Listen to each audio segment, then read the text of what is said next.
pharma as a space should be looked into, because that's where a lot of traction is. So pharma B's ETF is what is keeping me, look quite interesting, because this is one space which has been underperforming for almost last 2 years time frame. There's a good traction in the last couple of trading sessions. So I think pharma B's ETF, which is quoting around 15 levels, is looking quite interesting, with 14 as a very strong support zone. And I think ideally this should move towards 17 to 17 to 18 kind of trajectory in next 1 to 2 months time frame.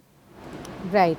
Let's also look at some of these pharma counters, like Ajanta Pharma. I pointed out it's moved quite sharply after the earnings, 6% higher in trade.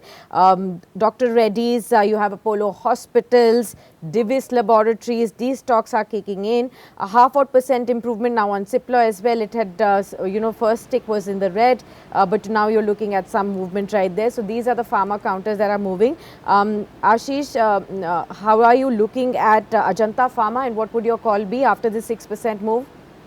So I think it's a new all-time high which we have witnessed in Ajanta Pharma in today's trading session, and it is after almost 2 years of consolidation where we have witnessed this up move. As I mentioned, pharma as a space is seeing a lot of traction, so Ajanta looks quite interesting. On upward, I think the stock is poised towards 1800 kind of levels. It's a gap up opening, so this gap up itself will become a strong support zone. So keeping that in mind, I think 1560, 1570 is going to be a very strong support zone for Ajanta Pharma. And since they have a very good exposure in the domestic market, so that is one theme which looks quite promising within pharma also. So keeping that in mind, I think Ajanta Pharma is poised for a move towards 1800 kind of levels.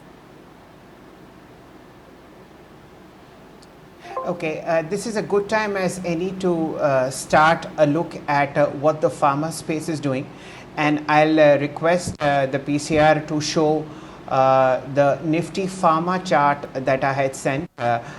Two very good fundamental and technical analysts with us, and of course this is a space which is showing immense value. This is the Nifty Pharma index in front of us. Mayuresh, I'd like to take a fundamental view from you on where do you think in terms of the general valuations that the pharma index lies compared with record highs that we've already seen in auto, FMCG, infrastructure space, the PSU banking space. This graph shows you that yesterday's move on the pharma index had the highest volume and it's at a record high. Mayuresh, your comments first. So, Shansar, I think to a large extent it is still an under-owned sector, and to a large extent as earnings have started coming up quite nicely. Q4 earnings were relatively better. Q1 earnings for most pharma companies are holding out very, very well as well. So in terms of the median standard deviations on forward price to earnings multiples, it's somewhere in the middle of both the average and the high end of the multiples that we've probably seen. So there is enough scope for these companies to grow. Now, to a large extent, what products come out in terms of resolutions of plants, and we have actually started seeing a lot of resolutions come through in terms of FDA plants and concerns for a lot of pharma companies, which means a lot of these niche drugs will start coming into the pipeline. Better margin drugs, and therefore the visibility with these drugs coming in over the next few quarters will ensure earnings visibility stays put. Third, I think cash flows remain extremely strong, like the FMCG index for the pharma index, and therefore if you probably look at the cash flow yield, is extremely, extremely strong for pharma companies with an increasing trend, both in terms of top line and an operating leverage which gets played out because margins will largely remain stable or increase going forward with these high niche drugs. The bottom line growth will be far better than the top line growth. And therefore, I think this is one sector which is largely under-owned, where earnings expectations have started picking up and where earnings delivery can be consistent over the next few quarters. Helping us believe that stocks within this sector can definitely be looked at from a medium-term perspective.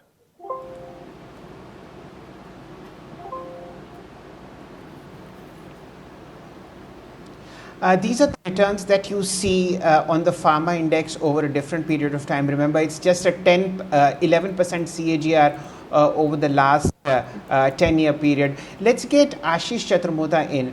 Ashish, you've mentioned the top CPS, the ETF index to be your top pick in the pharma space. Let's drill it down in terms of stocks. while Mayuresh thinks of fundamental reasons to pick his 3 or 4 top picks, technically, Ashish, according to you, what would be the 3 top picks for you in the pharma space? Sure. So my first topic would be Shelji Sunpharma, because this is one stock which has been underperforming for almost now, I would say 7, 8 years, and after almost 8 years, it is trying to retest its 2015-16 levels. And there is reason, because the specialty business is now seeing a lot of recovery, and that's where I think a lot of traction is getting built into Sunpharma share. That's the reason why the stock has been, consistently moving from 700 to almost 1130, but still it's an underperformer, because this stock has been in range for almost 8 years time frame. Keeping this in mind, I think there is a fresh breakout which has happened in the medium term at 1040, 1050 levels, and keeping this in mind, I think stock is poised for a move towards its previous all-time high, and eventually a crossover could lead to a move towards 1350 to 1400 in the medium term time frame. So that gives us a indicative, 18 to 20% kind of upside in Sun Pharma from current levels. My second pick would be Dr. Reddy's. Again, this is one stock which has been, which has been consolidating for last 3 years, and there is a very strong volume traction which we are getting, we are seeing in Dr. Reddy's. So keeping this in mind, I think 5300 is going to be a new base in Dr. Reddy's, and on upside, I think stock is poised for a move towards 6000, 6100 kind of levels in days to come. So I think Dr. Reddy's, Sun Pharma, these are the two names. And then in the mid cap category, I think Alchem is one stock which is looking quite promising because of their exposure to the domestic business. It's very less affected due to any kind of uncertainty which happens in the US markets. So keeping that in mind, Alchem Laboratories is poised for a move towards 43, 4400 kind of trajectory, and on downside, I think stock has a very strong support around 3850, 3900 zone. Okay, so 3 top picks here. The sector leader, Sun Pharma. The sun is really shining on this stock. We've seen terrible 5 years on this one, and the under ownership is now getting harmonized into buying by at least top end people. If you see how the delivery patterns come in, of course Dr. Reddy's strong earnings there, and Alchem Labs already near record highs. This was on the large cap space. I'm hoping and praying that Mayuresh joins up with some real mid-cap spaces on the pharma space. Deep under ownership. We've seen a lot of pain coming over the last 5 years, and that ownership which is under-owned is getting rectified now. Mayuresh, over to you. Your top 2 or 3 picks in the pharma space. So I think I largely concur with Ashish. I think mid caps are still expected to take some time, Shelter, in terms of earnings picking up. And therefore, Dr. Reddy's probably looks very, very attractive at this juncture. I think the kind of launches that are expected now, Spiriva, and there are a few more launches which are expected, which can take their US sales in excess of 20% with a very high margin kind of a business. And therefore, I think the margin trajectory and exit run rate can be even 16 or 17% or even 18%. As a best case scenario. And therefore, as earnings start playing out quite meaningfully for Dr. Reddy's, along with these new key launches and the expectations of key markets holding up, I think the earnings expansion, both in terms of bottom line growth and PE expansion, should be very, very evident. So I think Dr. Reddy's is something that we will keep on our radar. The second stock obviously is going to be Cipla, and a large part has been largely gestated by the market. But what the market is not probably expected to see is that new launches will still take their revenue growth far, far higher. So all the inhaler launches which are expected to come through, albuterol as a key example over the next few months, I think that can be a key changer in key markets, and that can actually change the fortunes of Cipla from an earnings perspective in a very, very significant manner. So our sense is that the kind of numbers that they've posted, specifically US based on terms of how Revlimid has performed, I think a lot more drugs will come through. They're actually looking at 4 to 5 peptide injectables expected to come through with our high margin products and which can probably relate in terms of how earnings trajectory will be. Similarly for Dr. Reddy's, I think in the same breath, if you probably look at biosimilars and a large part of the integration happening for the molecular development in-house will lead to significant earnings expansion. The third stock, as I mentioned, I think Lupin, if those concerns are probably taken out on their plants, That is the biggest overhang that Lupin probably has at this juncture. What you've seen, Shelter, Q3, Q4, Q4, Q1 will be relative kind of outperformance that Lupin has started to deliver. And if the overhang in terms of the FDA plants actually go out, both in terms of Pithampura and Goa as well, you're expected to see huge number of launches come through for Lupin. And as margin expansion happens, I think the entire trajectory in terms of analyst expectations on Excel sheets will actually take a turn from the second half for the better. So I think this can be one dark horse that can probably deliver quite significantly over the next.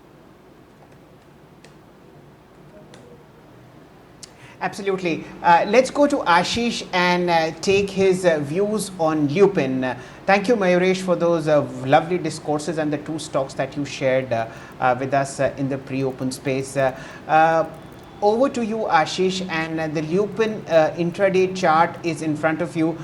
Interesting prices that I see.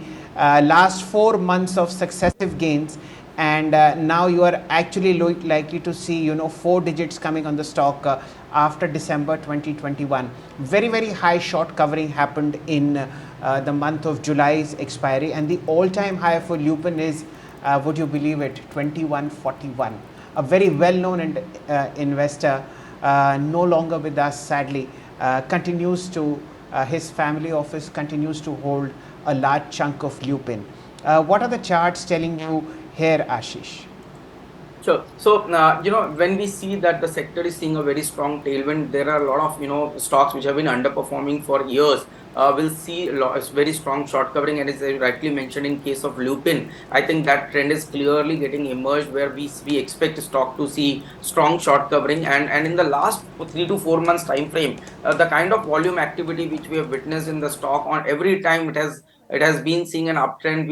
It was being associated with almost 3 to 4x volume jump as compared to the previous few weeks. So this gives us a clear indication long accumulation is happening into the stock, and now a new base has been created around 870 880 trajectory. Keeping this in mind, I think stock is poised for a breakout above a 4-digit mark and eventually can lead to a move towards 1200 to 1300 kind of trajectory, which indicates there is a strong possibility stock can see 20-25% kind of upside from current levels in next 3 to 6 months time frame. Okay, that's a technical view that's coming in on Lupin, and again we'll have the chart of Cipla drawn up. This has been one of your favorite counters, Ashish, and yesterday was a blowout day.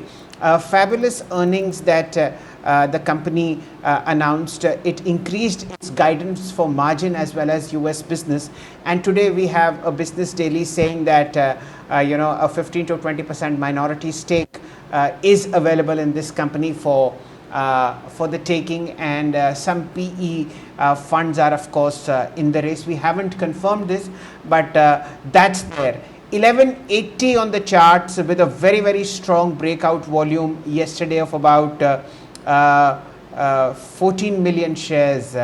Cipla's chart, what is it telling you, Ashish? So again, the same story where we think the stock is a breakout after consolidating for almost 11 to 12 months time frame with very strong volume participation and with strong results. I think new base is getting created around 1100 kind of trajectory.